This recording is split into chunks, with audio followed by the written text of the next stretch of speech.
Hello, and thank you for tuning in to another episode of The Federalist Files with your adroit host, Michael D'Amato. I am going to be going through Federalist number 74 today. It is titled The Command of the Military and Naval Forces and the Pardoning Power of the Executive. It's written by Alexander Hamilton, March 25th, 1788. Topics include defense of the provision, calling for the president to be the commander-in-chief. Okay, so this paper, very short. It's probably actually the shortest one I've ever read. It's a couple paragraphs long. So this is going to be a pretty short podcast, probably around 15 minutes. So in this paper, Hamilton, he outlines the President of the United States is to be the, and I quote, Commander-in-Chief of the Army and Navy of the United States and of the militia of the several states when called into the actual service of the United States. End quote. So when he's talking about the militia specifically, the militia is to be called upon not by the president, but it's to be called upon by the legislative branch. Once it is called upon by the legislative branch in the federal government, the two houses in the chamber, the House of Representatives as well as the Senate, once they call upon the militia, then they are under the power of the president or under the direction of the president. Same thing, of course, with the Army and the Navy as well. But it's only specifically the militia that they have to be called into an actual service by the legislature.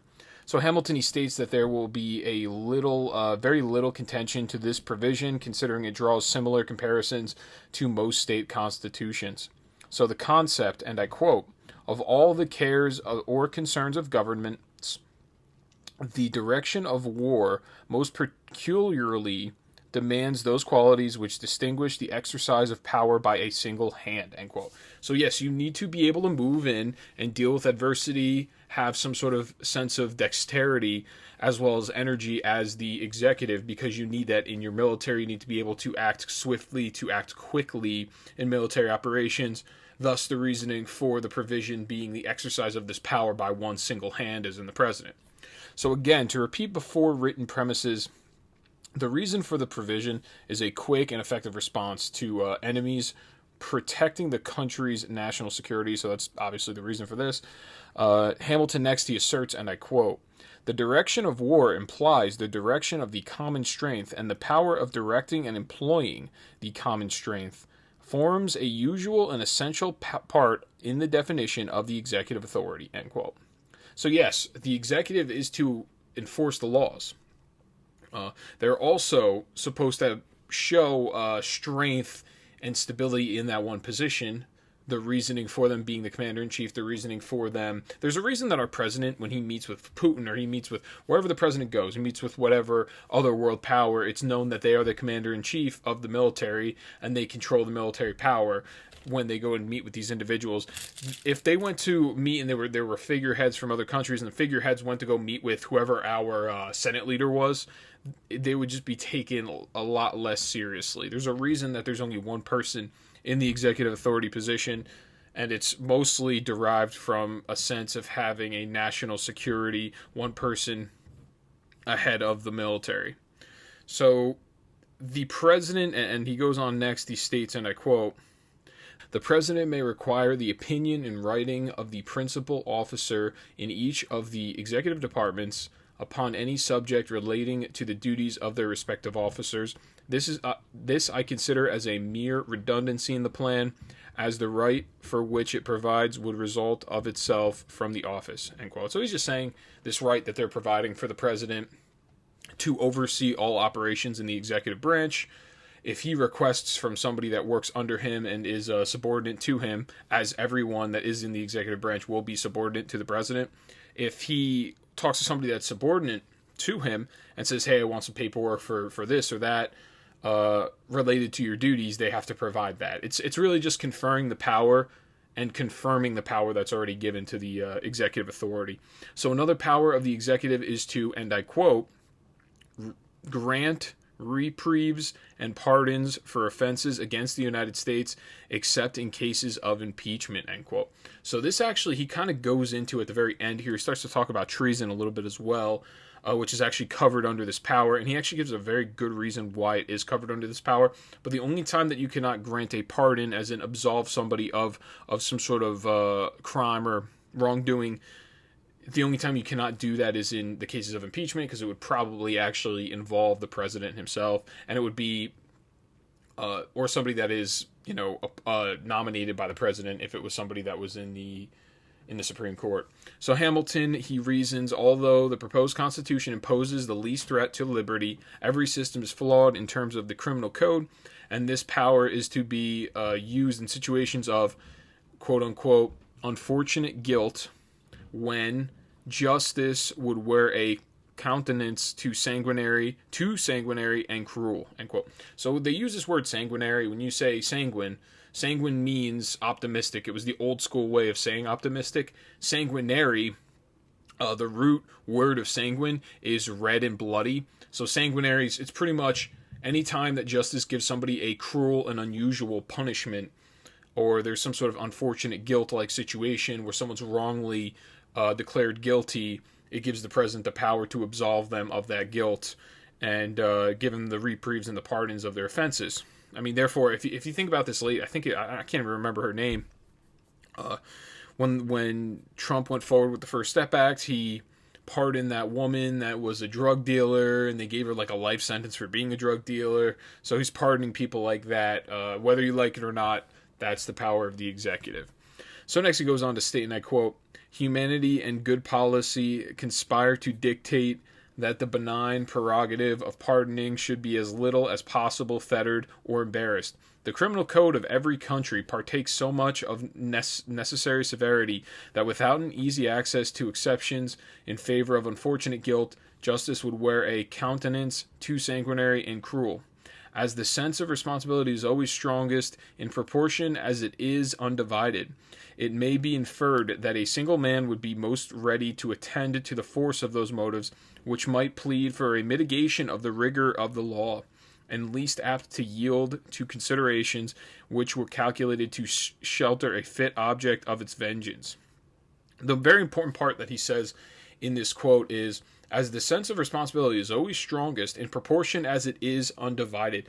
So the amount of responsibility that would be in the president to hold this power would be the highest amount of responsibility, because you don't have multiple people. They're not spreading out this power. This is the power that they're laying in one individual person, one single hand. Thus, it will be used with prudence. He will use it in a more calculated manner where he's not going to go outright outrageous, because then he can lose his seat in office. He's going to use it in reasons that he views to be the most justified reasons in using it. And if you had it laid out in the Senate or in the House of Representatives, it's harder to blame somebody. It's harder to vote those people out if they were to distrust their oath of office. So Hamilton, he wanted this power to be used sparingly and effectively in the hands of one man rather than a body of men because, and I quote, "the reflection that the fate of a fellow creature dependent on his sole fiat would naturally inspire scrupulousness," another way to say caution or prudence, and caution, which he goes on to say caution, "the dread of being accused of weakness or connivance would beget equal circumspection," end quote. So yes, if you're viewed as weak or feeble, this would give you the circumspection. So what you would get is, if you're going ahead and you're pardoning all these people that were actually in prison for the right reasons, then you would look weak and you could lose your seat in office. In this case, laying the hands of one person, it lays all the responsibility in their hands, and then it goes to show that they now have to be accountable to the constituency when they go forward with a pardon or some sort of a reprieve. So he goes on, he states next, and I quote, "On the other hand, as men generally derive confidence from their numbers, they might often encourage each other in an act of obduracy, and might be less sensible to the apprehension of suspicion or censure for an injudicious or affected clemency. On these accounts, one man appears to be more eligible dispenser of the mercy of government than a body of men," end quote. So you're going to have more, if you have more people additionally involved with this power, then you would have them say, well, we're always right. We're not going to do anything about this. We're not going to grant any reprieve or pardon in this case, because then there's also additionally party politics that's involved in all of this stuff.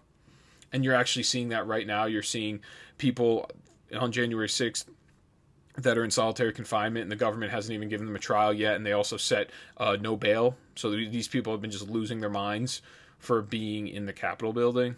It is cruel and unusual punishment by definition. I think they're going to have a huge constitutional case over this. There's going to be civil offenses, civil suits for sure that'll probably go on for the next couple of years, if I had to guess. So lastly, Hamilton gives the example of pardoning to restore the tranquility of the Commonwealth in reference to pardoning insurgents and rebels in an attempt to make amends. And this is actually a very interesting point that you don't really think about. So Hamilton concludes that this power is better in the hands of the executive rather than the legislature, even in cases of treason, because the convening of the legislature may cause, and I quote, the loss of a week, a day, an hour may sometimes be fatal, end quote. So yeah, the legislative branch was not going to meet as often as the president can just make one call and make a pardon or a reprieve. If you had to assemble the entire Congress, it could take, weeks on end because they all had to travel from one place to another. Which I think at this time there wasn't Washington, D.C., so I think it was called Independence, or it was called Constitutional Hall. I can't remember, in Philly. I think that's where they all were meeting the Congress at that time. I want to say it was called Independence Hall, where the Declaration of Independence was signed. But I may be wrong, and I think it actually still stands today in Philadelphia. So, lastly, let's see if I have it here. Okay, so Hamilton next, he asserts that in a limited constitution, it would be an act of impropriety to take any step that may hold out on the prospect of impunity. So he's going to go on to explain these three quotes. This is going to be the very last paragraph, and I'll explain what his reasoning is for having the president be able to pardon for treasonous reasons. So he states, and I quote, the expediency of vesting the power of pardoning in the president has, if I mistake not, been only contested in relation to the crime of treason. This, it has been urged, ought to have depended upon the assent of one or both of the branches of the legislative body. I shall not deny that there are strong reasons to be assigned for requiring in this particular the concurrence of that body, or of a part of it. As treason is a crime leveled at the immediate being of the society, when the laws have once ascertained the guilt of the offender, there seems a fitness in referring the expediency of an act of mercy towards him to the judgment of the legislature. End quote. So this is actually kind of interesting part. He says, in cases, and I understand the argument, in cases of treason, I think maybe it wouldn't be a terrible idea to get the legislature involved in this. I don't think the provision is that way now currently, from what I understand. Actually, I should probably, it would make more sense that I look it up real quick. So I just finished looking it up. I kind of knew this, and you know what? It actually brought up a great example that I didn't even think about, but I knew about. So I'm going to continue here. So there is no treason. Treason does not have to go through the legislative branch. Some of his dissenters were saying maybe the treason specifically should also go with the legislative branch. He doesn't go forward with that, and there's reasons that he says that's not a good idea. So he states next, and I quote, it deserves particular attention that treason will often be connected with seditions which embrace a large proportion of the community, as lately happened in Massachusetts. He's talking about the Shays Rebellion. In every such case, we might expect to see the representation of the people tainted with the same spirit which had given birth to the offense, and when parties were pretty equally matched, the secret sympathy of the friends and favorers of the condemned person, availing itself of the good nature and weakness of others, might frequently bestow impunity where the terror of an example was necessary, end quote. Okay, so he's stating you're going to have a situation politically where there's going to be people that are fighting, and especially when it comes to groups rather than one person, some people are just going to go with the spirit of what the party says, and then they're going to be considered treasoners. And this is the reason for not having it go to the legislative authority, because then everything becomes political. The parties become political. It's kind of like how that dude Fugazi came out and he said that we should start looking into people. We should start arresting people that are in the Republican Party because they're the ones that are stoking, the fire of white supremacy, racism, extremism, and on the right in this country. So we should go after the Republican Party. It's like that. It becomes so political that now, if they went forward with some sort of treason charge, and the president said, you know what, that's no good, I'm going to pardon it, then the legislative branch would get involved in it and it'd be party politics all over again, and it would just destroy the entire system. So then he goes on. So on the other hand, he states, and I quote, "On the other hand, when the sedition had proceeded from causes which had inflamed the resentments of the major party, they might often be found obstinate and inexorable, when policy demanded a conduct of forbearance and clemency. But the principal argument for reposing the power of pardoning, in this case to the chief magistrate, is this: in seasons of insurrection or rebellion, there are often critical moments when a well-timed offer of pardon to the insurgents or rebels may restore the tranquility of the commonwealth, and which, if suffered to pass unimproved, it may never be possible afterwards to recall." End quote. So this is so significant in this paper, and he brings up a very good point. You can never amend a country, for example, after the Civil War. I actually have two examples here. After the Civil War, if Lincoln went forward and decided to just prosecute everybody for treason and he didn't pardon anyone from the South, then how are you to make amends with your political opponents? And how are you to amend the country back together? And then there's another example that I didn't even think of. Richard Nixon with the Watergate scandal, right after he decided to step down because they were attempting to impeach him. I think they impeached him in the House, and then it got to the Senate, and by that time he already stepped down from his role. Gerald Ford took over. Gerald Ford, I'm pretty sure then Gerald Ford went forward, and he pardoned Richard Nixon, I guess in an attempt to make amends as well. But I think Gerald Ford, I'm pretty sure he was a Republican, so he must have just been he must have at that time, he was appointed vice president by Richard Nixon. Nixon then resigned. He became the president automatically. Okay, so then he went and he pardoned Richard Nixon, because if it weren't for that, then it would just be a disaster politically. But Gerald Ford was kind of in the same party, so I don't really count that as much. But the example of the Civil War is actually very important. They could have went after every single one of those people in the South, and they could have said that you're a treasoner against the country. Treason's kind of been used now. Treason's been a word that's been flung around politically in modern-day politics a lot, very often. The Democrats call Republicans treasoners all the time. They called Trump treasoner. Treason is literally like going to another country and saying, I'm going to help you overthrow the United States, and putting the political goals of another country ahead of the United States. It's a very high crime if you really think about it, against the country, against the Constitution, against the people. But the Democrats kind of just throw it around like it's nothing. But yeah, that's really it for this one. I really appreciate everybody tuning in. And please check out Weekend Special. Check out the current event episodes. I got a good weekend special coming up now. As always, I usually try to hit on some current event news that isn't being covered fully by the corporate media.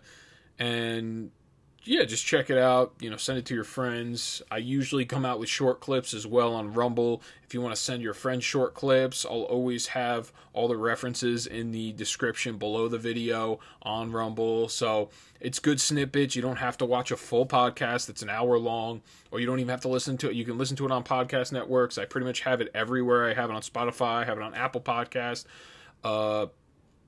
Amazon Music. I have it. Everything's free, folks. There's no one behind me. I'm doing this on my own, under my own power. The constituency that I have is you, the viewers, the listeners, and that's it. There's no foreign money out here. There's no big bags behind me. I do this pretty much for free. I do not make really. I made $170 off of a couple of views on Rumble, and that's all I've made so far. So I greatly appreciate everybody tuning in. Please check out some of the current event stuff, and I will see you all this weekend. Thank you.